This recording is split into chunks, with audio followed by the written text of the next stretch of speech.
الحمد للہ وکفى وسلام علی عباده الذین اصطفى اما بعد فاعوذ باللہ من الشیطان الرجیم بسم اللہ الرحمن الرحیم قال اللہ سبحانہ وتعالی فی کتابہ الکریم والفرقان العظیم ففروا الی اللہ انی لکم نذیر مبین۔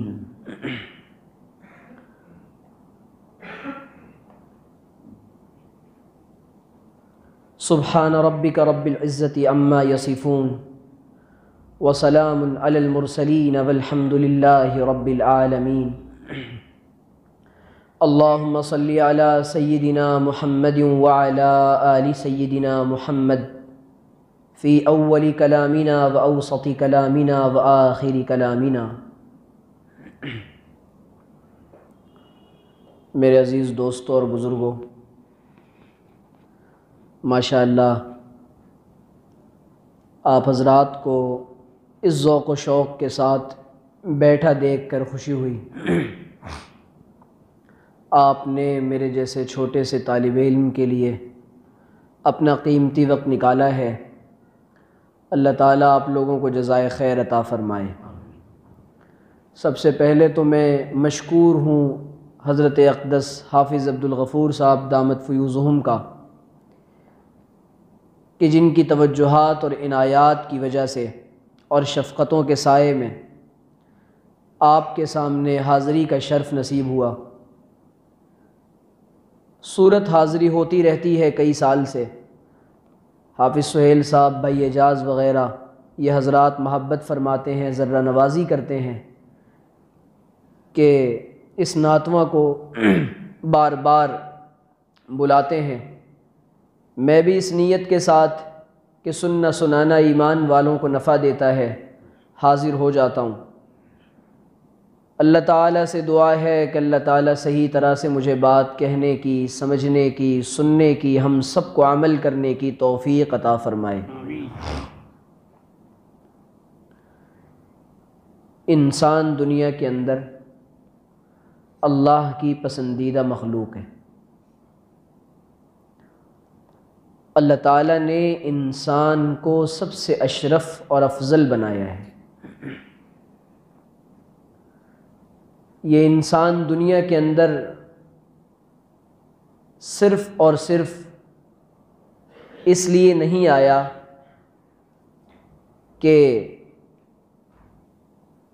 زندگی کا جو روٹین ہے، صبح اٹھنے سے لے کر رات کے سونے تک کا جو نظام زندگی ہے، اس کو گزار کر یہاں سے چلا جائے۔ یہ اس روٹین پر اور اس نظام پر عمل دوسری مخلوقات بھی کرتی ہیں، جانور بھی کرتے ہیں، چرند بھی کرتے ہیں، پرند بھی کرتے ہیں۔ کیا وجہ ہے کہ اللہ تعالیٰ نے انسان کو افضل اور اشرف بنایا؟ اللہ کو انسان کی عبادت سے بڑا لگاؤ ہے اور انسان کی اطاعت سے بڑا لگاؤ ہے۔ اس کی فرما برداری اللہ کو بہت پسند ہے۔ کیوں؟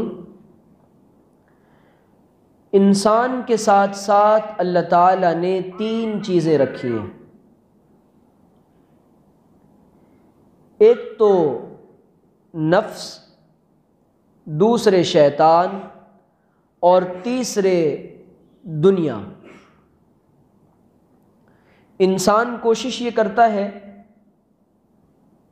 کہ گناہ نہ کرے اور پلٹ کر اور بھاگ کر اللہ تعالیٰ کی طرف جائے، یہ کوشش ہوتی ہے، لیکن پھر کسی وجہ سے وہ پیچھے آ جاتا ہے۔ چند قدم آگے بڑھتے ہیں کہ پھر پیچھے آ جاتا ہے۔ کیا وجہ ہوتی ہے کہ بار بار انسان گناہوں کے ماحول میں چلا جاتا ہے، بار بار انسان گناہ کر بیٹھتا ہے؟ یہ 3 بنیادی وجوہات ہوتی ہیں انسان کی اللہ سے دوری کی۔ انسان جب پیدا ہوتا ہے تو اس کے ساتھ اس کا شیطان بھی پیدا ہوتا ہے، یہ بخاری کی اور صحیح کتابوں کی صحیح روایت ہے۔ جب انسان اپنے نفس پر محنت کرتا ہے اور اپنے نفس کو کنٹرول کرتا ہے، اللہ تعالیٰ نے جن کاموں کے کرنے کے لیے کہا ہے وہ کام کرتا ہے، اور جن سے بچنے کے لیے کہا ہے ان سے بچتا ہے، تو یہ شیطان کنٹرول ہوتا ہے۔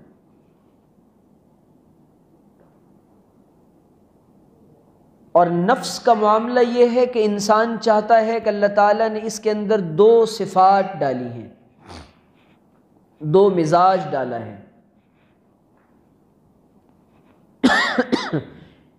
ایک نظام کو نظام تقویٰ کہتے ہیں، نیکی کا مزاج کہتے ہیں، اور دوسرے کو گناہوں کا۔ انسان دو خصلتوں کا اور دو صفات کا مجموعہ ہے۔ فَأَلْهَمَهَا فُجُورَهَا وَتَقْوَاهَا، ہم نے انسان کو دو خصلتوں پر پیدا کیا، اس کے اندر دو چیزیں ڈالی ہیں، ان بلٹ ہیں اس کے اندر، یہ سسٹم اس کے نظام میں اپلوڈڈ ہے، ایک تو فسق و فجور کا اور دوسرے تقوی کا۔ کشمکش چلتی رہتی ہے نفس کی اور انسان کے دل کی کہ گناہ کرے یا نہ کرے۔ قرآن کریم میں اللہ تعالیٰ نے فرمایا کہ ان النفس لامارۃ بالسوء الا ما رحم ربی، یہ جو نفس ہے نا، یہ انسان کو بہت زیادہ برائیوں کا آرڈر دیتا ہے اور حکم دیتا ہے، یہ اتنی آسانی سے نہیں مانتا۔ آخری وقت تک انسان کا نفس انسان پر شیر بن کر بیٹھا ہوتا ہے کہ کسی طریقے سے اس کو اللہ سے دور کر دے۔ بلکہ علماء نے لکھا ہے یہی نفس تھا اور یہی نفسانیت تھی اور یہی نفسیاتی خواہش تھی جس نے شیطان کو اللہ تعالیٰ کا باغی بنایا۔ یہی وجہ ہے کہ اللہ تعالیٰ نے شیطان کو ان الشیطان لکم عدو مبین، واضح دشمن کہا ہے، اس کی دشمنیاں واضح ہیں۔ علماء نے کتاب لکھی ہے، غالباً امام غزالی کی ہے یا ابن قیم الجوزی کی ہے، تلبیس ابلیس، ذہن سے مصنف کا نام نکل رہا ہے۔ تلبیس ابلیس میں انہوں نے بتایا کہ کس کس طرح سے انسان کو شیطان دھوکے میں ڈالتا ہے۔ کبھی تو یہ انسان اللہ تعالیٰ سے غفلت کا شکار، کبھی کسی نورانی داؤ پیچ کی وجہ سے اللہ سے دور، کبھی عبادات کے دھوکے کی وجہ سے اللہ سے دور، کبھی علم کے دھوکے کی وجہ سے اللہ سے دور، کبھی مال کے دھوکے کی وجہ سے اللہ سے دور، اور انسانی اور ابلیس کی اور انسان کی کشمکش اور جنگ چلتی رہتی ہے۔ آخری وقت تک شیطان، نفس اور دنیا، یہ تینوں انسان پر غالب ہونا چاہتے ہیں اور حاوی ہونا چاہتے ہیں، اور مقصد صرف ایک ہوتا ہے۔ شیطان نے اللہ تعالیٰ کو یہ چیلنج کیا تھا کہ میں انسانوں کو جنت میں جانے نہیں دوں گا، اور انسان جہنم میں جائے گا۔ کون سا انسان جنت میں جائے گا اور جہنم سے بچے گا؟ جہاں فقد فاز، اللہ تعالیٰ نے کامیاب انسانوں کا معیار بتایا ہے۔ جانتے ہو کامیاب کون ہے؟ ہم تو اس چکر میں پڑے ہوئے ہیں کہ اسٹیٹس کیا ہو، ہمارا لیول کیا ہو، ہماری پوسٹ کیا ہو، ہماری ڈگری کیا ہو، ہمارا سورس آف انکم کیا ہو، ذریعہ معاش کیا ہو، ہم تو ان چکروں میں پڑے ہوئے ہیں۔ اس سے معیار زندگی کو طے کیا جاتا ہے، بلند بنایا جاتا ہے۔ یہ پیمانہ ہے ہمارا اور آپ کا کامیابی کا۔ اللہ کہہ رہے ہیں نہیں، فَمَنْ زُحْزِحَ عَنِ النَّارِ وَأُدْخِلَ الْجَنَّةَ فَقَدْ فَازَ، ایک جملے میں اللہ تعالیٰ نے کامیابی کا معیار بتایا ہے۔ جہنم سے جو بچا لیا گیا اور جنت میں جس کو ڈال دیا گیا اور داخل کر دیا گیا، اللہ تعالیٰ کہہ رہے ہیں کہ وہی کامیاب ہے، بلا شبہ وہ کامیاب ہے۔ اب چیلنج انسان کو یہ ہے، اس کے سامنے مقصد یہ ہے کہ اسے نفس و شیطان اور دنیا کی رنگینیوں سے ہٹ کٹ کر اور ان کو مغلوب کر کے اللہ تعالیٰ کی طرف دوڑ لگانی ہے۔ یہ انسانی نفس انسان کو تو دھوکے میں ڈال رہا ہے نا۔ یہ ضروری نہیں ہے، ماشاءاللہ اکثر داڑھی والے ٹوپی والے حضرات بیٹھے ہوئے، ہم سب اس بات کو سمجھیں۔ آپ حیران ہوں گے کہ اس آیت کو اللہ تعالیٰ نے سورہ یوسف میں ذکر کیا ہے، ان النفس لامارۃ بالسوء، اور حضرت یوسف علیہ السلام کا جو تذکرہ کیا ہے کہ عزیز مصر کی بیوی وَلَقَدْ هَمَّتْ بِهِ وَهَمَّ بِهَا لَوْلَا أَن رَّأَىٰ بُرْهَانَ رَبِّهِ كَذَٰلِكَ لِنَصْرِفَ عَنْهُ السُّوءَ وَالْفَحْشَاءَ إِنَّهُ مِنْ عِبَادِنَا الْمُخْلَصِينَ۔ عجیب آیت ہے، وَلَقَدْ هَمَّتْ بِهِ وَهَمَّ بِهَا، زلیخا کے دل میں خیال آیا گناہ کا، اور تاکیدی خیال آیا۔ حضرت یوسف کو گناہ کا خیال آ کر گزر گیا، مس کر کے گزر گیا۔ علماء کہتے ہیں، امام نصفی نے مدارک التنزیل میں لکھا ہے کہ اللہ تعالیٰ نے جب اپنے مخصوص بندوں کی اور چنندہ بندوں کی جب اللہ تعالیٰ حفاظت کرتا ہے، کن کی حفاظت کی جاتی ہے؟ پھر اللہ تعالیٰ نے خود انہی آیات میں آگے جواب دیا ہے۔ جن کو وہ پسند کرتا ہے، جن کو سیلیکٹ کرتا ہے، جن کو چنتا ہے، کن بنیادوں پر؟ جو گناہوں سے اپنے آپ کو بچاتے رہتے ہیں اور بچانا چاہتے ہیں۔ حضرت یوسف زور لگا کے دروازے کی طرف بھاگے، وغلقت الابواب، اس نے تو دروازے بند کر دیے تھے نا، اور وہ اپنے آپ کو پیش کر چکی تھی، وقالت ہیت لک۔ حضرت یوسف کہہ رہے قال معاذ اللہ انہ ربی احسن مثوائے۔ عجیب بات ہے، نہیں، اس زمانے کے جوانوں سے یہی چاہا جا رہا ہے کہ جوان معاذ اللہ کہنے والے بن جائیں۔ کیسے حضرت یوسف کو یہ خیال آیا تھا کہ معاذ اللہ کہنا ہے؟ حضرت یوسف کی نگاہ تھی خداوند قدوس کی ذات پر۔ جب اللہ تعالیٰ کی نگاہ اللہ تعالیٰ پر نگاہ تھی، اللہ تعالیٰ نے خیال آتے ہی فوراً حضرت یوسف کے دل میں وہ خیال جگہ نہیں بنا سکا۔ وَهَمَّ بِهَا، آگے اللہ کہتے ہیں لَوْلَا أَن رَّأَىٰ بُرْهَانَ رَبِّ، ہم نے یوسف کو اپنی دلیل اور اپنا برہان دکھایا۔ مفسرین کہتے ہیں کہ مُرسِلَ یعقوب، حضرت یعقوب سامنے آئے، فَوَكَزَهُ عَلَىٰ صَدْرِهِ، اور حضرت یوسف کے سینے پہ زور سے مارا، اور جو خیالات اور جذبات پیدا ہو گئے تھے وہ سارے نکال دیے اللہ تعالیٰ نے۔ یہ کن کے لیے کرتا ہے اللہ؟ جن کو اللہ چن لیتا ہے۔ چنتا کن کو ہے؟ جو گناہوں سے بھاگتے ہیں۔ ہمارا مسئلہ تو یہ ہے، ہم تو اکثر گناہ اس لیے نہیں کرتے کیونکہ ہمیں گناہوں کے مواقع نہیں ملتے۔ ہم تو گناہوں کے مواقع تلاش کرتے ہیں۔ ہم کس قدر دھوکے میں پڑے ہوتے ہیں کہ گناہ کا کوئی موقع ہاتھ آئے اور ہم اس کو ہاتھ سے جانے نہیں دیتے۔ تنہائیاں مل جائیں تو ہماری تنہائیاں پاکیزہ نہیں ہوتی۔ جو انسان اپنی تنہائی کو پاکیزہ بناتا ہے، اللہ تعالیٰ اس کو ملنے والے گناہوں کے مواقع سے دور کر دیتے ہیں۔ اور جو انسان اپنی تنہائی کو پاکیزہ بناتا ہے، اس کی زبان پر حکمت کے موتی ڈال دیے جاتے ہیں، اس کی زبان پر ہدایت کے بول اللہ عام کرتا ہے۔ ناپاک دلوں پر ہدایت کے الفاظ نہیں آیا کرتے، ناپاک ارادے رکھنے والوں کے دلوں پر اللہ تعالیٰ کا فیضان تجلی نہیں اترا کرتا۔ اب یہ چاہا جا رہا ہے کہ میں اپنی جنت کا مسئلہ، اس وقت پوری دنیا میں مادیت کا، مٹیریلزم کا ایک بڑا غلبہ ہے۔ ہر انسان یہ چاہتا ہے کہ میں کامیاب بنوں، اور کامیابی کا معیار صرف اور صرف خدا کی قسم پیسہ سمجھا ہے۔ پیسے والوں نے سینیریو یہ کریٹ کیا اور ماحول یہ بنایا کہ اگر غریب سامنے آئے گا اس کو عزت نہیں دی جائے گی، تو غریب کے دل کی آرزو بھی یہ بنی کہ جب عزت پیسے والوں کی ہے تو عمل سے اور اللہ سے جڑنے سے کوئی فائدہ نہیں ہے۔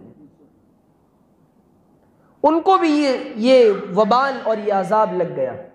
اب جب مال کی محبت دل کے اندر آئی ہے تو سارا دن اور ساری رات صرف اور صرف ایک خیال ہے، یقول العبد مالی مالی مالی۔ اللہ کے رسول نے فرمایا انسان کہتا ہے میرا مال میرا مال میرا مال، کچھ نہیں ہے تیرا۔ پھر انسان کی اللہ تعالیٰ اصلاح کر رہا ہے، جانتے ہو، الذی جمع مالا وعددا یحسب ان مالہ اخلدا، وہ جو گن گن کے رکھ رہا ہے اپنے مال کو، الذی جمع مالا، جمع بھی کرتا ہے، وعددا، اور اس کو گنتا بھی ہے۔ صبح بھی تجوری سے نکال کے گن رہا ہے کہ 1 لاکھ میں ذرا کچھ 2-4 ہزار بڑھ تو نہیں گئے، شام کو بھی تجوری سے نکال کے گنتا ہے کہ 2-4 ہزار کم تو نہیں ہو گئے۔ اب نہ چین آ رہا ہے نہ قرار آ رہا ہے، دل کی ساری انہی نوٹوں پر اور انہی سکوں پر لگی ہوئی ہے، ساری تمناؤں کا رخ ہے۔ بلکہ عجیب وبال آیا اور عجیب عذاب آیا دین کا کام کرنے والوں پر اور دین پڑھنے پڑھانے والوں پر، کہ انہوں نے بھی اس وجہ سے دین کو پڑھنا چاہا کہ ہمیں بھی اس کے ذریعے مال ملے گا، ہمیں بھی اس کے ذریعے سے پیسہ ملے گا، اس کے ذریعے سے اللہ کے رسول علیہ الصلاۃ والسلام کی اس نیت کے ساتھ دین کا کام کرنا، اس نیت کے ساتھ دین پڑھنا اور پڑھانا کہ بس ہم تو اس کے ذریعے مال کمائیں گے۔ اللہ کے دین کو پھیلانے کی نیت، اللہ کے دین کی اشاعت کی نیت، اللہ کے دین کو ان دنیا کے آخری انسان تک پہنچانے کی نیت، قیامت تک اللہ کا قرآن پہنچانے کی نیت، یہ نیت ہوگی، اللہ تعالیٰ فیض عام فرمائیں گے۔ آج جو غلبہ ہے پوری دنیا میں، یہ ہمارے یہاں برائی کہاں سے پیدا ہوئی آپ جانتے ہیں؟ یہ برائی اور یہ فریب ہم کو دیا ہے اہل مغرب نے۔ ان کے یہاں سب سے بڑا بت، وہ خدا کو نہیں مانتے، ان کے یہاں اب دہریت کا تصور آ گیا ہے۔ یہود بھی، جیوش قوم بھی، کرسچنز بھی، عیسائی بھی، اور سارے کے سارے، وہ بس ان کا سب سے بڑا رب ہے وہ پیسہ ہے، اور پوری دنیا کے معاشی نظام کو اہل مغرب نے اور یہود نے اپنے قبضے میں لیا، اور اس طریقے سے دنیا کے اندر پیسے کی اور مال کی دوڑ اور ہوڑ لگی کہ اب ہم بھی یہ کہہ رہے ہیں کہ اگر پیسے کے پیچھے نہ بھاگیں اور پیسہ نہ کمائیں تو جی معیار زندگی کیسے بلند ہوگا۔ ہر بنیادوں پر مال کا مسئلہ ضرور آتا ہے، اور جس جگہ مال کا فتنہ آتا ہے، اللہ کے رسول نے فرمایا ان لکل امت فتنہ وفتنۃ امتی المال، ہر امت کے لیے ایک فتنہ ہوتا ہے، میری امت کا فتنہ مال ہے۔ فتنہ جانتے ہیں کس کو کہتے ہیں؟ انما اموالکم واولادکم فتنہ۔ قرآن نے یہ جو لفظ استعمال کیا ہے نا، جو چیز انسان کو بالکل جکڑ لے اور آزمائش میں گھیر لے، اب وہ اس کشمکش میں آ جائے کہ یہاں کروڑوں کے حرام کے ڈالر نظر آ رہے ہیں اور یہاں حلال کی روٹی نظر آ رہی ہے، لیکن دل کہے گا کہ یہ ڈالر لے لے اور راتوں رات امیر بن جا، دل کی آرزو تو یہ ہے۔ اب معاملہ یہ ہے کہ انسان کو جانا ہے جنت کے راستے پر، ان بنیادوں سے جنت کا راستہ طے نہیں کیا جاتا۔ اسلام نے مال کمانے کی ترغیب دی ہے، مال حلال کمانے کی، مال کو جیب میں رکھنے کی ترغیب دی ہے، مال کی محبت سے منع کیا ہے۔ اسی کو تو کہتے ہیں کہ ترجیح کا مزاج کب آتا ہے، پرائرٹی کا مزاج کب آتا ہے، کہ انسان کے سامنے ایک طرف یہ پیشکش کی جا رہی ہے کہ آپ کو علماء کرام کے پاس لوگ آتے ہیں مسائل معلوم کرنے کے لیے۔ کون سا مسئلہ معلوم کرنا ہے جی؟ وہ بینک کے اندر سود کی رقم پڑی ہوئی ہے، تو مفتی صاحب ذرا یہ بتا دیں وہ میرے لیے حلال کیسے ہوگی۔ ہمارے ابا نے ہماری بہن کو وراثت میں حصہ نہیں دیا تھا، وہ تو مر گئیں، اب تو ان کے کوئی ہے نہیں ہے، پورا مسئلہ نہیں بتا رہا، جلدی سے بتا دیجئے کہ اس رقم پر ہمارا کیا حق ہے۔ آپ جانتے ہیں کہ اس وقت پوری امت پر جو حالات ہیں اس کی بنیادی وجہ کیا ہے؟ نبی کریم علیہ الصلاۃ والسلام نے فرمایا کہ قرب قیامت سے پہلے کوئی مکان اور کوئی فرد ایسا نہ ہوگا جسے سود کا دھواں بھی نہ لگ جائے، سب کو لگے گا۔ بینکوں کا نظام لایا اسی لیے گیا ہے، اور باضابطہ مال کے اوپر مال کی زیادتی کا جو مزاج مسلمانوں میں آیا ہے، اب تو یہ عیب سمجھا جانا ہی اس کو چھوڑ دیا مسلمانوں نے کہ جی پیسے کے اوپر پیسہ لینا تو کوئی حرج نہیں ہے، ہم نے تو اس کی مدد کی ہے نا، تو اپنی طرف سے دے رہا ہے مجھے 1 لاکھ پر 4,000، 4 5 ٹکا، اس کو تو کوئی عیب سمجھا ہی نہیں ہے۔ یہ سیدھا سیدھا اللہ سے اعلان جنگ کر رہا ہے، اور اعلان جنگ کرنے کے بعد کہتا ہے اللہ میری مدد کرتے ہیں۔ بخاری مسلم کی روایت ہے، نبی کریم علیہ الصلاۃ والسلام نے فرمایا ایک آدمی یطیل السفر اغبر اشعث، ایک ایسا آدمی جس کا سفر بھی طویل ہے، غبار آلود ہے، کپڑے بھی خاک آلود ہیں، اور وہ کہہ رہا یا رب، 3 دفعہ نبی نے فرمایا یا رب یا رب یا رب، اے میرے پروردگار، یعنی اللہ میری سن لے، اللہ میری سن لے۔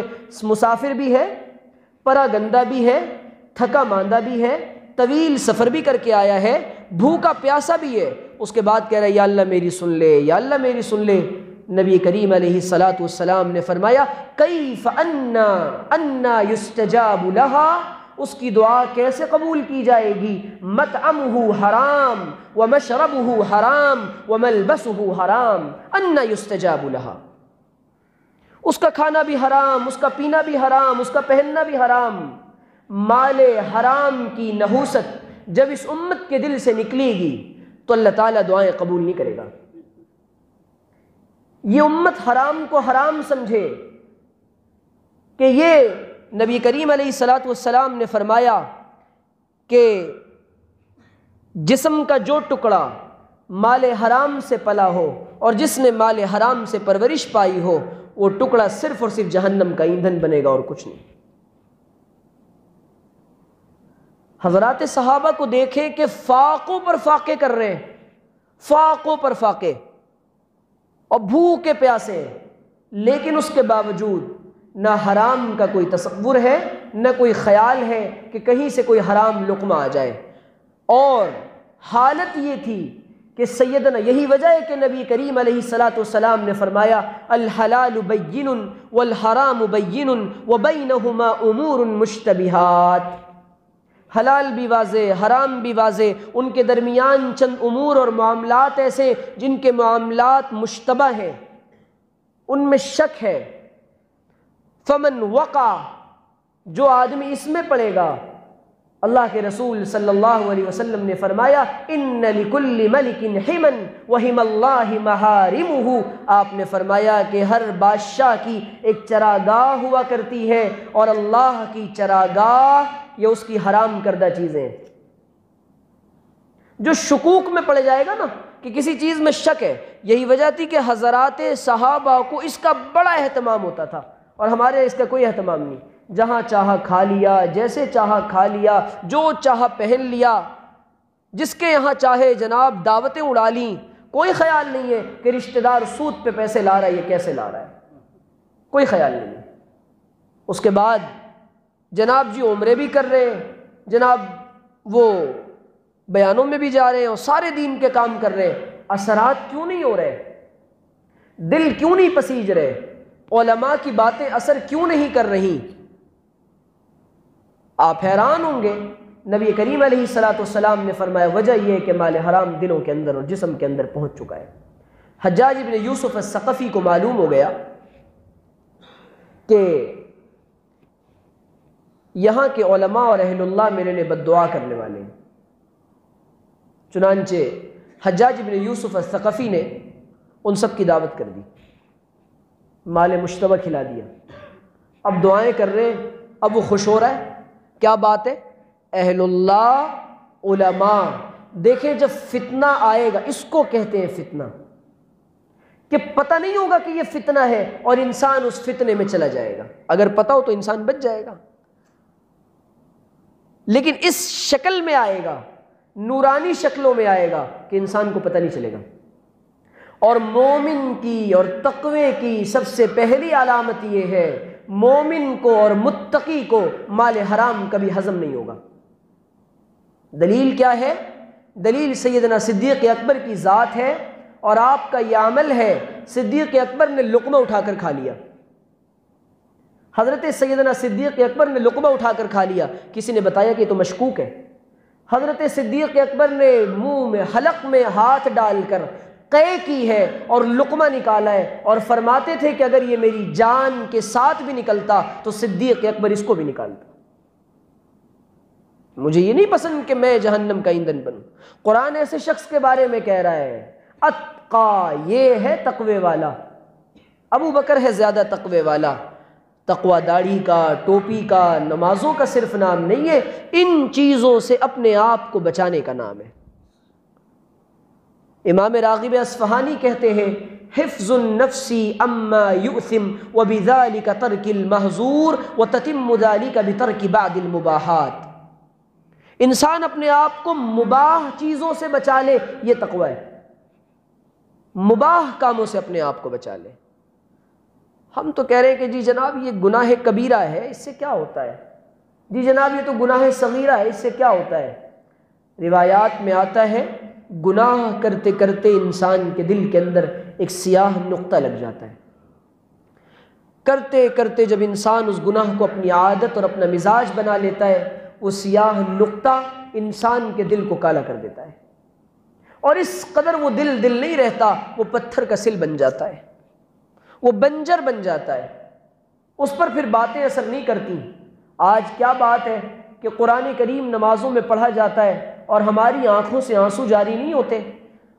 اللہ کا کلام پڑھا جا رہا ہے جس کے بارے میں یہ کہا جا رہا ہے کلم بہ الموتى، کہ جس کے ذریعے سے اللہ تعالیٰ مردوں کو بلوا دے، جس کے ذریعے سے پہاڑوں پر اتارے تو اس کے وزن سے اور اس کی تجلیات سے وہ ریزہ ریزہ ہو جائے. قلب انسانی پر اس کا کوئی اثر نہیں پڑ رہا. وجہ یہ ہے کہ ہم نے احتیاط اپنی زندگی سے ختم کر دی ہے. اور تقوی صرف اور صرف احتیاط کے ساتھ اور لحاظ کے ساتھ زندگی گزارنے کا نام ہے. اور ہم نے تو عجیب باتیں سمجھ رکھا ہے نا کہ جی 4 وقت کی نماز پڑھیں گے تو جنت میں چلے جائیں گے. 4 وقت کی نماز، ایک نوجوان سے میں نے پوچھا، اکثر سے پوچھتا ہوں، ماشاءاللہ 4 وقت کی نماز تو پڑھتے ہوں گے آپ؟ ہاں الحمدللہ 4 وقت کی پڑھتا ہوں پورے. جی فجر آپ پر فرض نہیں ہے؟ ایسا کوئی نسخہ ہم کو بھی بتاؤ کہ ہم بھی نہ پڑھیں. آپ نہیں پڑھ رہے، کوئی وجہ ہوگی نا آپ کے پاس. 4 وقت کی پڑھ رہے ہیں آپ، نہیں وہ ذرا غفلت ہو جاتی ہے، چھوٹ جاتی ہے. زندگی میں کوئی ایک فرض چھوٹے گا، علماء نے لکھا ہے زندگی میں کوئی ایک فرض چھوٹے گا، کوئی ایک واجب چھوٹے گا، کوئی ایک کبیرہ گناہ زندگی کے اندر ہوگا، یہ جہنم میں جانے کا مسئلہ بن سکتا ہے اور جنت سے روکے جانے کے لیے کافی ہے. ہم تو حیران پریشان، صبح کو مال شام کو مال. حضرت اقدس تھانوی نور اللہ مرکزہ کو فکر ہو گئی. حضرت نے اپنی خانقاہ میں تھانہ بھون میں ایک حجرہ بنا رکھا ہے، اب بھی وہ حجرہ موجود ہے. اور اس حجرے کی جو شکل ہے وہ قبر کی طرح، اس کا جو سائز ہے وہ قبر جتنا ہے، بس 2 گز. اوپر تو جگہ ہے لیکن نیچے جو اس کا حجم ہے، عرض لمبائی چوڑائی، وہ بالکل ایک آدمی بس لیٹ سکتا ہے اور بیٹھ سکتا ہے. حضرت نے مراقبے کے لیے اور محاسبے کے لیے اپنے لیے وہ کمرہ مختص کر رکھا تھا. جانتے ایک دن حضرت کو یہ خیال ہو گیا کہ آخر میری زندگی میں کون سا ایسا عمل ہے جو سنت و شریعت کے خلاف ہے. یہ فکر ہی تو پیدا نہیں ہو رہی ہمارے اندر. اچھا جی ماشاءاللہ اب تو فرائض بھی پڑھ رہے ہیں، اب تو نوافل بھی ادا کر رہے ہیں، کبھی کبھی تہجد ہونے لگ گئی تو جنید بغدادی بن گئے. جی دین کی مجلسوں میں جا رہے ہیں، اب تو حسن بصری بن گئے. اب تو جی اپنے آپ میں انسان کا زوال وہاں سے شروع ہوتا ہے جب وہ اپنی نگاہ میں اپنا کوئی مقام طے کرتا ہے. یہ میرا مقام ہے، میں تو بہت اونچے درجے کا آدمی ہوں، میری پہنچ تو بس ڈائریکٹ ہاتھ اٹھاتا ہوں وہ دعا قبول ہوتی ہے۔ اتنا خوش گمان ہے اپنے بارے میں، اتنا خوش گمان ہے۔ یہ زوال کی پہلی علامت ہے اور یہ اللہ سے دوری کی پہلی علامت ہے۔ یہ شیطان کا انتہائی خطرناک اور لطیف وسوسہ ہے، بہت باریک۔ حضرت تھانوی کہتے ہیں کہ میں نے 3 دن، کتنے دن؟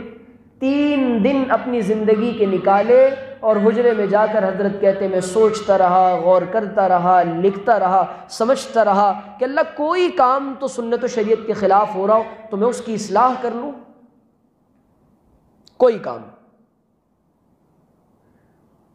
حضرت کہتے ہیں کہ 3 دن کے بعد مجھے یہ تسلی ہوئی کہ الحمدللہ میں سنتوں کی پوری پابندی کی کوشش کرتا ہوں، اتباع سنت کی بنیاد پر اور اللہ کے نبی صلی اللہ علیہ وسلم کے طریقے پر عمل کی بنیاد پر اللہ کے یہاں مقام ملتا ہے، باتوں کی بنیاد پر مقام نہیں ملا کرتا، ٹوپی داڑھی کی بنیاد پر مقام نہیں ملا کرتا۔ ٹوپیاں، پگڑیاں، داڑھیاں، جبے، یہ ماشاءاللہ یہود عیسائی ہم سے زیادہ کر رہے ہیں، سب کر رہے ہیں، جتنے ظاہری اعمال ہیں وہ سب کر رہے ہیں۔ اس وقت جو مسئلہ ہے ملک کے اندر خاص طور پہ وہ ایمان کو بچانے کا مسئلہ ہے۔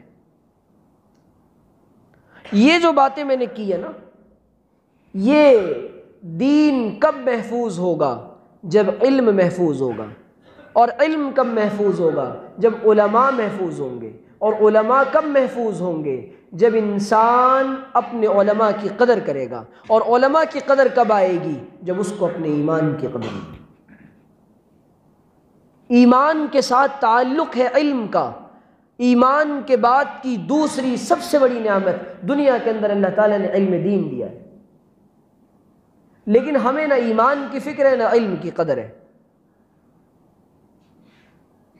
آپ تصور کریں کہ جب معاشرے، جس سوسائٹی اور سماج میں ہم رہتے ہیں اور جو ہماری زندگی کا رخ ہے، کیا آج اگر میں مر جاؤں میں اس زندگی کو اللہ کے حضور ایسے پیش کر سکتا ہوں کہ اللہ یہ نجات کے لیے کافی ہے؟ ہماری زندگی میں نہ کوئی ظاہری عمل ایسا ہے، نہ کوئی پوشیدہ عمل ایسا ہے جس کا حوالہ دے کر اور جس کا وسیلہ دے کر اللہ سے کہا جائے کہ یا اللہ یہ ایک عمل ہے جس کا ہم راز تو اور میں۔ نبی کریم علیہ الصلوۃ والسلام نے بخاری مسلم میں روایت بیان فرمائی، 3 آدمی کہیں جا رہے تھے، آندھی آئی، اکٹھے ہو گئے، ایک غار میں چھپ گئے کہ رات گزاریں گے۔ اب جیسے ہی انہوں نے وہاں پر وقت گزارنے کے لیے غار میں گئے تو غار کا منہ ایک بڑا سا پتھر آیا اور بند ہو گیا۔ انہوں نے کہا یا اللہ یہ کیا مسئلہ ہے؟ اب مشورہ کیا کہ اب کیا کریں؟ چلے جی، جو کوئی بھی نیک عمل کیا ہے زندگی میں خالص اللہ کی رضا کے لیے، ایک بات یاد رکھیں بہت اچھی طرح، میں بھی یاد رکھوں، آپ بھی یاد رکھیں، یہ وہ سبق ہے جو یاد رکھنے کا سبق ہے۔ اس کو بھلا کر نفلیں پڑھے جاؤ، روزے رکھے جاؤ، تسبیح کے دانے ہلاتے جاؤ اور سجدوں میں سر مارتے جاؤ، کوئی فائدہ نہیں ہے۔ اللہ تعالیٰ کے یہاں عمل وہی قبول ہوگا جو خالص اللہ کی رضا کے لیے ہو، خالص اللہ کی رضا کے لیے۔ 1% بھی کسی اور کے لیے کیا ناقابل قبول، مردود ہے وہ۔ تو ان تینوں نے کہا چلے جی، جو عمل ہم نے اللہ کے لیے کیا ہے اس کو ہم اس کے وسیلے سے دعا کرتے ہیں۔ علماء نے مسئلہ لکھا ہے، انسان کا کوئی ایسا عمل جس کا گواہ صرف انسان ہو اور اللہ تعالیٰ ہو، اللہ تعالیٰ اور اخلاص کے ساتھ کیا ہو، کوئی اور گواہ نہ ہو، اس کے وسیلے سے دعا کی جائے، اللہ دعا کو قبول بھی کرتا ہے اور حالات کو دور بھی کرتا ہے۔ پہلے نے دعا کی کہ یا اللہ تو جانتا ہے میں غریب آدمی ہوں، میرے پاس چند بکریاں ہیں، میں اپنی بکریوں کو چراتے چراتے ایک دن دور نکل گیا، میرے بوڑھے ماں باپ ہیں، میں ان کے لیے روزانہ دودھ دوہتا تھا، دودھ دوہنے کے بعد سب سے پہلے میں ان کو پلاتا تھا۔ ایک دن میں دور نکل گیا، بکریاں دور نکل گئیں، اے اللہ میں لیٹ گھر پہنچا، تاخیر ہو گئی گھر پہنچنے میں، اماں ابا دونوں سو چکے تھے، میں ان کے سروں کے پاس کھڑا رہا، دودھ لے کر کھڑا رہا، میرے بچے، روایت کے الفاظ ہیں کہ چلاتے رہے، میرے پیروں کو پکڑتے رہے کہ ہم کو دے دو، لیکن میں نے سوچا کہ میں اپنے والدین سے پہلے اپنے بچوں کو نہیں پلاؤں گا۔ صبح ہوئی، وہ بیدار ہوئے، میں نے ان کو پیالہ پیش کیا، انہوں نے دودھ پیا۔ ان كنت فعلت ذلك ابتغاء وجهك فافرج عنا ما نحن فيه، اے اللہ اگر میں نے یہ تیری رضا کے لیے کیا ہے، تیری ذات کے لیے کیا ہے، اللہ ہمیں اس سے نجات عطا فرما دے جس میں ہم شامل و داخل ہیں۔ تھوڑا سا منہ کھل گیا غار کا، اب بھی نہیں نکل سکتے تھے۔ دوسرے نے کہا یا اللہ تو جانتا ہے، میری ایک چچا زاد بہن تھی جس کو میں بہت پسند کرتا تھا، جیسے روایت کے الفاظ ہیں جیسے مرد اپنی بیویوں کو پسند کرتے ہیں اور اپنی عورتوں کو، اتنی محبت کرتا تھا، حباً شدیدا۔ مجھے خیال آیا کہ میں اس کے ساتھ بدفعلو کروں، بہت دن سے چاہتا تھا۔ ایک دن وہ پریشانی کے عالم میں میرے پاس آئی، اس نے مجھ سے کچھ درہم و دینار کا مطالبہ کیا، میں نے اس کو دیے، لیکن اس شرط کے ساتھ کہ وہ میرے ساتھ بدکاری کرے، وہ میرے ساتھ بدکاری کرے۔ میں اس کے اوپر قادر ہو گیا، قریب تھا کہ میں گناہ کر گزرتا۔ اس کی زبان سے جملہ نکلا، لا تفض اتق اللہ اتق اللہ اتق اللہ ولا تفض هذا الخاتم الا بحقه، دیکھو اس مہر کو اس کے حق کے بغیر نہ توڑ، اللہ سے ڈر، اللہ سے ڈر۔ اس کی یہ بات میرے دل پر بجلی بن کر گری، اور میں نے اس کو اللہ کے لیے چھوڑ دیا، اور درہم و دینار بھی اس کو چھوڑ دیے۔ یا اللہ ان كنت فعلت ذلك ابتغاء وجهك فافرج عنا ما نحن فيه، اللہ اگر ہم نے تیرے لیے کیا ہے، تیری رضا کے لیے کیا ہے، ہمیں اس سے نجات عطا فرما دے۔ غار کا منہ اور کھل گیا۔ تیسرے نے کہا کہ یا اللہ میں اجرت پر مزدوروں کو رکھا کرتا تھا، ان کی اجرت دیا کرتا تھا، ایک دن ایک مزدور اپنی اجرت لیے بغیر چلا گیا، میں نے سوچا کہ اب وہ بھول گیا، میں نے اس کی اجرت کو کاروبار میں لگا دیا۔ اب کاروبار میں لگایا تو خوب برکت ہوئی، جب کاروبار میں لگایا اور خوب برکت ہوئی تو ایک دن بھولے بھٹکے وہ آدمی میرے پاس آیا، کہا بھائی میری اجرت واپس کر، ادی الی اجری ادی الی اجری۔ اس نے کہا سب تیرا ہے۔ کہہ رہا اتستہزئ بی اتستہزئ بی، میرے ساتھ مذاق کر رہا ہے؟ الا استہزئ بک، نہیں نہیں میں تیرے ساتھ مذاق نہیں کر رہا ہوں، یہ سب تیرا ہے، یہ بقر، یہ غنم، یہ غلام، یہ سب تیرا ہے۔ اچھا ٹھیک ہے، اب روایت کے الفاظ وہ سارا ہاتھ لے گیا، کہتا یا اللہ ان كنت فعلت ذلك ابتغاء وجهك فافرج عنا ما نحن فيه، اے اللہ اگر میں نے تیری رضا کے لیے کیا ہے۔ کیوں؟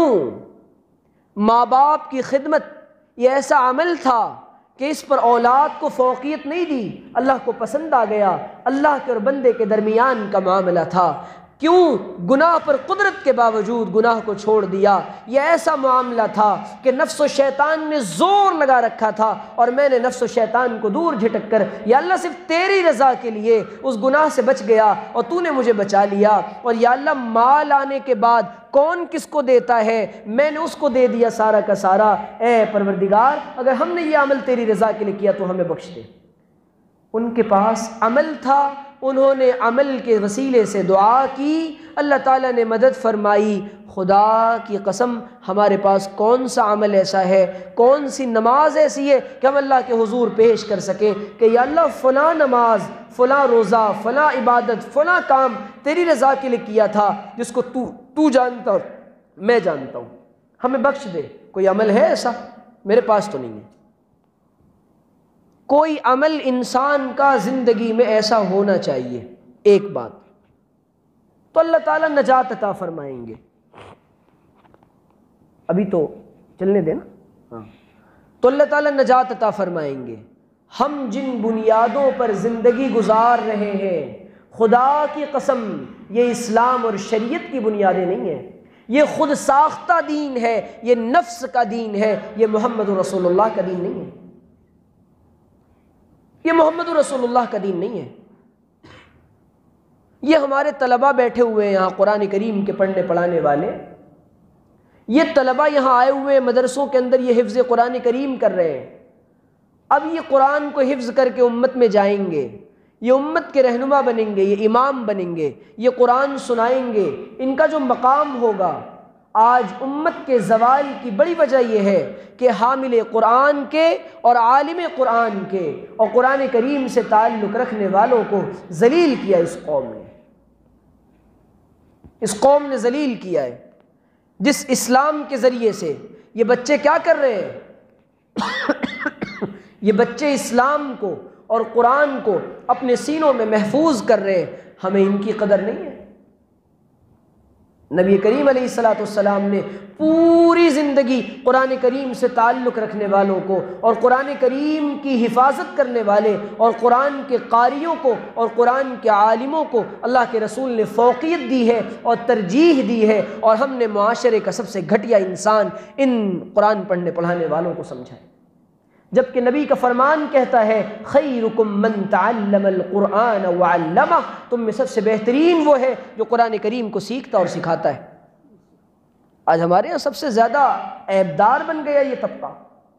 میرے عزیزوں، یہ آج جو بر صغیر میں خصوصاً اسلام، میں نے آپ کو یقین سے کہہ رہا ہوں، تجربے کے بعد کہہ رہا ہوں، مدینہ منورہ میں نے دیکھا وہاں کے نوجوانوں کو، اور دوسرے ممالک کے حفاظ سے ملاقاتیں ہوئیں، مصر کے بھی، سوڈان کے بھی، افریقہ کے بھی، الجزائر کے بھی، اور عرب کے بھی دوسرے ممالک، وہ پہچاننے میں نہیں آ رہے تھے کہ یہ حافظ قرآن ہے۔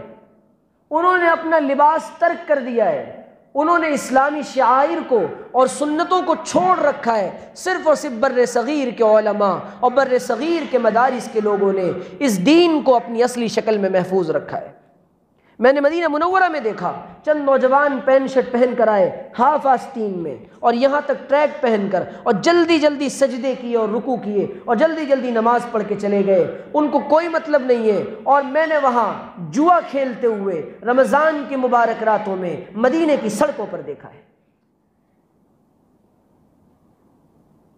عورتوں اور مردوں کا اختلاط دیکھا ہے۔ اسلام کی حقیقی تصویر اگر کسی کو دیکھنی ہے تو وہ دیکھیں بر صغیر کے مدارس کو، یہاں کے علماء، ہند و پاک کے علماء جتنی قربانیوں کے ساتھ دین کا کام کر رہے ہیں، پوری دنیا میں اس کی نظیر نہیں ہے۔ ہم جن اکابر کا نام لیتے ہیں، ہم جن کو کہتے ہیں کہ وہ ہمارے بڑے تھے، وہ ایسے ہی بڑے نہیں بن گئے تھے، ان کی قربانیاں تھیں، ان کے آنسو تھے، ان کی یتیمی کا درد تھا، ماں باپ سے جدائی تھی، تب اللہ تعالیٰ نے ان کو وہ مقام دیا تھا۔ کالجوں میں پڑھنے والوں کا، ان مدارس کے اندر پڑھنے والوں پر، ان اماموں پر، ان بوریہ نشینوں پر، ان خانقاہوں کی مسندوں پر بیٹھنے والوں پر تنقیدیں کرنا بڑا آسان ہے، لیکن خدا کی قسم جب ترکی کے اندر ایمان کا مسئلہ بنا، اور ترکی کے اندر جب ایمان کے لوٹنے کی پوری کوششیں کی گئیں اور اسلام کو ختم کرنے کی کوشش کی گئی، اور اذان کو ترک زبان میں دلوایا گیا اور قرآن کو باضابطہ یہ کہا گیا کہ اس کے حروف کو بدل دیا جائے، ترک زبان میں قرآن پڑھا جائے، یہ حالات پیش کیے گئے، اس وقت اگر کسی نے اسلام کے قرآن کی حفاظت کی تھی، انہی مدرسے کے اندر بیٹھنے والے اور انہی ٹوٹی چٹائیوں پر بیٹھنے والے تھے۔ اور یہ نسبت معمولی نسبت نہیں ہے، سیدنا ابو ہریرہ کی نسبت ہے۔ ابو ہریرہ کہتے ہیں کہ میں نبی کی خدمت میں 4-5 سال رہا ہوں، ان 5 سالوں میں صفہ کے چبوترے پر پڑا ہوں، میرے اوپر لوگ گردنوں پر پیر رکھ کر جا رہے ہیں، مجھے اس قدر بھوک ہوتی تھی اور فاقہ ہوتا تھا، لوگ سمجھ رہے ہیں کہ یہ مرگی کی وجہ سے تڑپ رہا ہے، وہ مرگی نہیں تھی، وہ مرض نہ تھا، ابو ہریرہ کو بھوک ہوتی تھی، ابو ہریرہ کو بھوک ہوتی تھی۔ ان کی نسبتوں کا کہاں پتہ ہے ہمیں کہ یہ حفظ قرآن کرنے والا یہ محمد رسول اللہ کی صف میں کھڑا ہوگا، یہ جامع القرآن عثمان بن عفان کی صف میں کھڑا ہوگا۔ ان کی نسبتوں کا کہاں پتہ ہے ہمیں یہ شہداء ان شہداء کے ساتھ کھڑا ہوگا جن کئیوں کو ایک ساتھ شہید کر دیا گیا تھا۔ آج معاملہ یہ ہے کہ مسٹر اور ملا کا ایک گیپ پیدا کر دیا گیا، دین بیزاروں نے اور اہل مغرب کی یہ بڑی سازش ہے کہ پینٹ شرٹ والوں کو مولویوں کے قریب نہ آنے دیا جائے، مولویوں کو پینٹ شرٹ والوں کے قریب نہ جانے دیا جائے۔ یہ دونوں باتیں غلط ہیں۔ یہ امت تب بنے گی جب اس کا ہر فرد اپنی ذات سے اوپر اٹھ کر اس دین اور اسلام کے بقا کے لیے سوچے گا۔ اب حالات یہ بن پڑے کہ اب معاملہ ہے ایمان کو بچانے کا۔ پوری کی پوری دنیا میں یہود اور عیسائی اس بات پر وہ لگ چکے ہیں کسی طریقے سے اسلام کے اندر، اور آج انٹرنیٹ کے ذریعے سے یہ فتنے تیزی کے ساتھ پھیل رہے کہ وہ دنیا کو یہ بتا رہے کہ اسلام اچھا مذہب نہیں ہے اور اسلام دنیا کے اندر ٹیررزم کو پروموٹ کرتا ہے۔ اٹس ٹوٹلی رانگ، یہ مکمل بالکل غلط ہے۔ اسلام نے دنیا کے اندر، آپ حیران ہوں گے کہ جو غزوات ہوئے نبی کی زندگی میں اور جو سرایا ہوئے اور جو لڑائیاں ہوئی ہیں ساری کی ساری، ان تمام میں مرنے اور مارنے والوں کی تعداد 1 یا 2 ہزار سے زیادہ نہیں ہے۔ یہ قاضی سلیمان منصور پوری رحمۃ اللہ علیہ نے اپنی کتاب میں باضابطہ عدد کے ساتھ لکھا ہے۔ یہ اسلام کا پیغام ہے کہ پوری دنیا کو امن کا پیغام ہم نے دیا۔ آج مصیبت یہ، ہم اپنے آپ کو ایز اے مسلم اور مسلم ریپریزنٹیٹیو اور مسلم ترجمان کی حیثیت سے پیش کرنے کو کیوں تیار نہیں ہے؟ کمی ہمارے اندر ہے۔ حضور نے فرمایا، جانتے ہو مسلمان کس کو کہتے ہیں؟ غیر مسلم ہمارا مذاق اڑا رہے ہیں، یہ مسلمان ہیں۔ یہ مسلمان ہیں جنہیں دیکھ کے شرمائے یہود، ہو تمدن میں نصارا اور تہذیب میں ہنود۔ یہ مسلمان ہیں جنہیں دیکھ کے شرمائے یہود۔ ہماری شادیاں مسلمانوں والی نہیں ہیں، ہمارا چہرہ محمدی نہیں ہے، ہمارا لباس محمدی نہیں ہے، ہمارا رہن سہن طرز معاشرت یہ محمدی نہیں ہے۔ خدا کی قسم یہ بغاوت ہے محمد رسول اللہ سے، اور یہ بغاوت ہے حضرات صحابہ سے۔ ہم کس گمان میں جی رہے؟ اس طرح بخش دیے جائیں گے، اور حالات کا رونا اس بات پر ہے۔ قرآن کہہ رہا ہے تم اپنے آپ کو ایمان والا کہتے ہو، تو تم کیا سمجھتے ہو تمہیں آزمایا نہیں جائے گا؟ تم پر آزمائشیں نہیں آئیں گی؟ آزمائشیں آئیں گی۔ ان آزمائشوں میں ہمارا کام یہ ہے ہم اپنے کیریکٹر کو مسلمانوں والا کیریکٹر بنائیں۔ ایک مسلمان کیسا ہوتا ہے، اس کے شب و روز کیسے ہوتے ہیں؟ نبی نے فرما دیا، المسلم من سلم المسلمون من لسانہ و یدہ، کہ زبان سے بھی محفوظ ہو جائے دوسرا مسلمان اور ہاتھوں سے بھی محفوظ ہو جائے۔ ہم تو اپنے بھائیوں سے ملاقات کرتے ہیں، منہ چڑھا کے ملاقات کرتے ہیں۔ قرآن کہہ رہے وَلَا تُصَعِّرْ خَدَّكَ لِلنَّاسِ، لوگوں سے گال کو ٹیڑھے کر کے اور منہ چڑھا کے بات نہ کیا کر، بلکہ جب کسی سے بات کرنے کا موقع آئے وَقُولُوا لِلنَّاسِ حُسْنًا، تو اچھی طرح بات کیا کر۔ بات کرنے کا موقع ہے وَقُولُوا قَوْلًا سَدِيدًا، سچی سیدھی بات کیا کر۔ لیکن ہمارے یہاں مصیبت یہ ہے کہ ہماری زندگی میں قول و فعل کی بہت توجہ سے اس جملے کو سنیے گا، بہت بڑی انسانی آبادی پوری دنیا پر تجربے کی نگاہ ڈالنے کے بعد، اپنے اکابر کی جوتیوں کی برکت سے یہ بات کہہ رہا ہوں، پوری دنیا کی بہت بڑی آبادی جن میں بڑی تعداد خواتین کی ہے، وہ اسلام کی دہلیز پر آ کر بالکل یہاں رکی ہیں۔ وہ یہاں رکی ہیں، وہ صرف ان کی ڈیمانڈ یہ ہے کہ مسلمان بن جائے تو ہم بھی مسلمان بن جائیں۔ اور یہ اگر محمد رسول اللہ کو اپنا لے تو ہم بھی اپنا لیں گے۔ کیوں وجہ اس کی کیا، یہ آپ سنیں، بہت توجہ کے ساتھ سنیے گا۔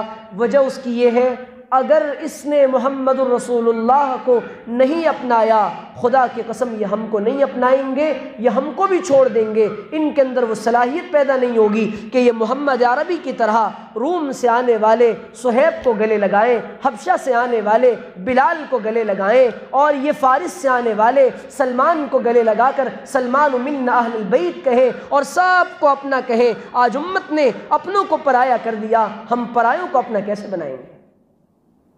یہ قوم کی زوال کی یہ وجہ ہے. ہم سوچ رہے ہیں ایجوکیشن کی کمی یہ زوال کی وجہ ہے، یہ زوال کی ایک وجہ ہے، لیکن ہمارا اخلاقی زوال اور اخلاقی دیوالیہ پن اور بد زبانی اور بد کلامی اور فحش گوئی اور یہ حالات، اس نے ہمیں دنیا کے انسانوں کو اسلام کی دہلیز پر روک رکھا ہے. تو میرے عزیزوں، ہم سب سے پہلے تو مجموعی طور پہ اپنے اللہ کے حضور یہ توبہ کریں کہ اللہ ہم یقین کر کے کہتے ہیں ہم بڑے مجرم ہیں. اللہ ہم پوری انسانیت کے مجرم ہیں. عالمی برادری کو جو مسئلہ درپیش ہے، ان مسائل میں اور ان چیلنجز میں ایک مسئلہ یہ درپیش ہے کہ عالمی برادری اور انسانی برادری ہماری طرف ایک نگاہ ڈال رہی ہے کہ ہماری طرف متوجہ ہو جاؤ اور ہمیں بتاؤ کہ تمہارا دین کیا کہہ رہا ہے. وہ اسلام کو پڑھ رہے ہیں اور اسٹڈی کر رہے ہیں، اور ہمارا نوجوان اور ہمارا مسلمان اقوام عالم کو اور دیگر قوموں کو اسلام بتانے کے لیے تیار نہیں. کیوں؟ کیونکہ خود وہ پریکٹیکل مسلم کی لسٹ سے خارج ہے. عملی مسلمان اور کردار کا مسلمان اس کی فہرست سے خارج ہے. گفتار کے غازی بن تو گئے، کردار کے غازی بن نہ سکے.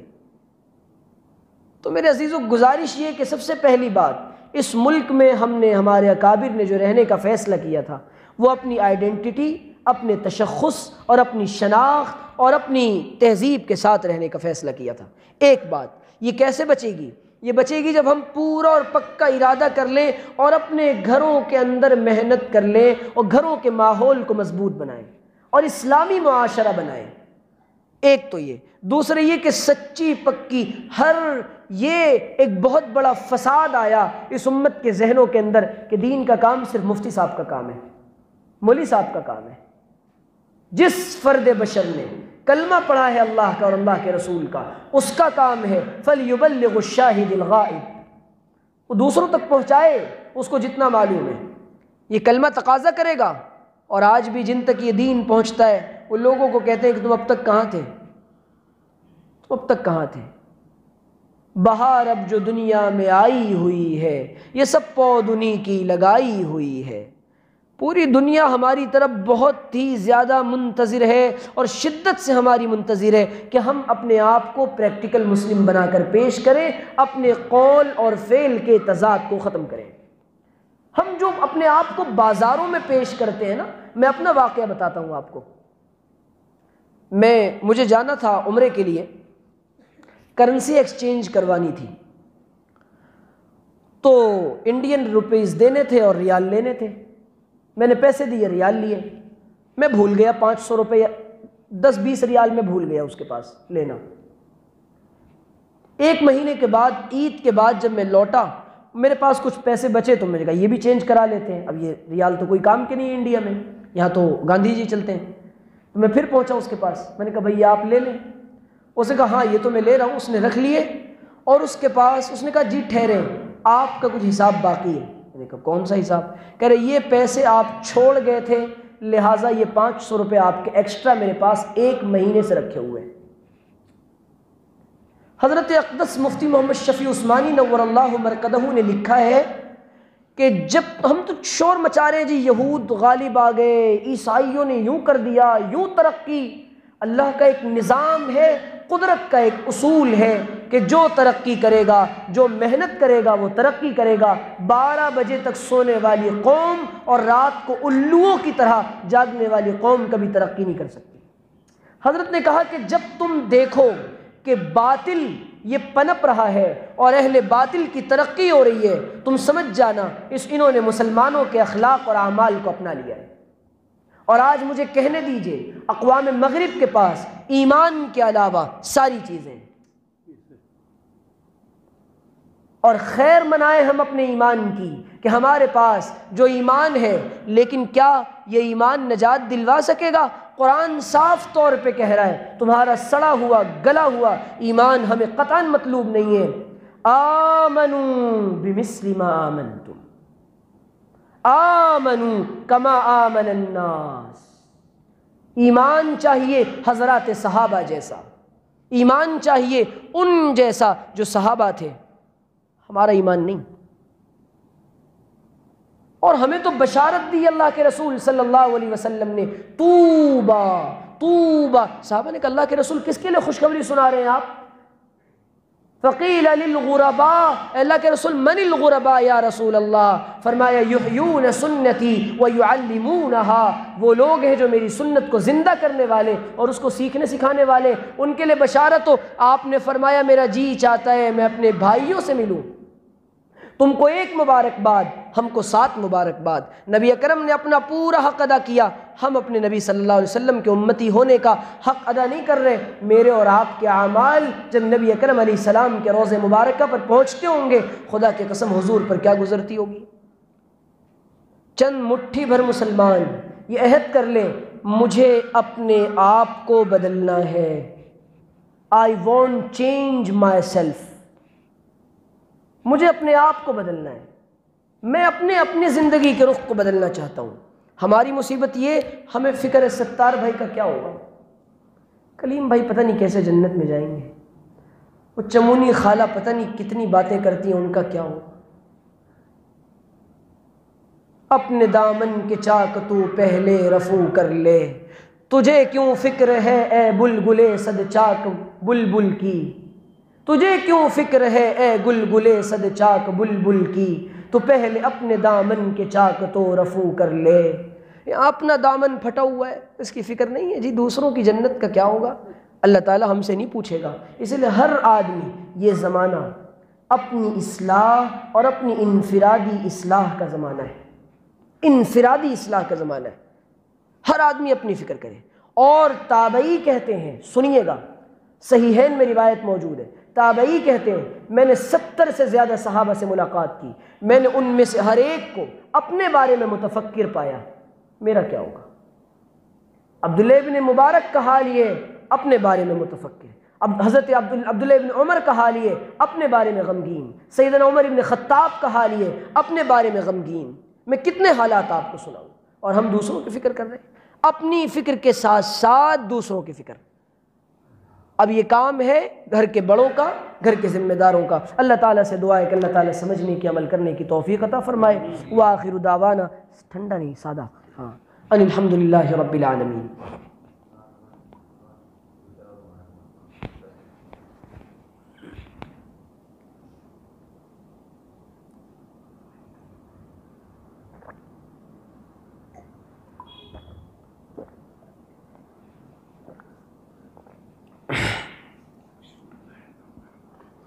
اللہ کے رسول صلی اللہ علیہ وسلم نے فرمایا لِكُلِّ شَيْءٍ سِقَالَةٌ وَسِقَالَةُ الْقُلُوبِ ذِكْرُ اللَّهِ، ہر چیز کو چمکانے کا ایک آلہ ہوا کرتا ہے، سیقل کرنے کا، دلوں کو چمکانے کا آلہ اللہ کا ذکر ہے۔ صحابہ سے حضور نے فرمایا کہ جب تم جنت کے باغوں سے گزرا کرو فَارْتَعُوا، اس میں چر لیا کرو۔ صحابہ نے پوچھا فَمَا رِيَاضُ الْجَنَّةِ یا رسول اللہ، اے اللہ کے رسول جنت کے باغ کیا ہیں؟ آپ نے فرمایا حلق الذکر، حلق الذکر، ذکر کے حلقے، یا مجالس الذکر، او کما قال علیہ الصلاۃ والسلام۔ آپ نے فرمایا کہ ان فی الجسد مضغة اذا صلحت صلح الجسد كله واذا فسدت فسد الجسد كله الا وهي القلب، دلوں کے اندر زنگ لگ جاتا ہے، جس طریقے سے کپڑے خراب ہو جاتے ہیں ایمان بھی ماند پڑ جاتا ہے۔ اور آپ نے فرمایا کہ جب انسان بگڑتا ہے، دل بگڑتا ہے تو انسان بگڑتا ہے، دل بگڑتا ہے تو انسان بگڑتا ہے۔ کیسے؟ دل بگڑے گا تو نگاہیں خراب ہوں گی، کان خراب ہوں گے، تو دل کو بنانے کے لیے کیا کیا جائے جی؟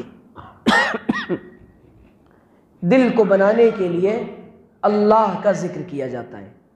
اب جیسے انسان دنیا کے اندر گاڑی چلانا سیکھتا ہے، دنیا کے اندر انسان سارے کام سیکھتا ہے، تو انسان دنیا کے اندر اللہ کا نام لینا کیوں نہیں سیکھتا؟ یہ بھی تو سیکھنے کی چیز ہے نا۔ جب تک انسان کو اللہ کا نام لینا نہیں آئے گا، انسان کا کام نہیں بنے گا۔ اللہ کا نام لینا آ جائے گا، اللہ اس کا کام بنا دے گا۔ ہمیں تو اللہ کا نام لینا ہی نہیں آتا۔ بچہ بے توجہی کے ساتھ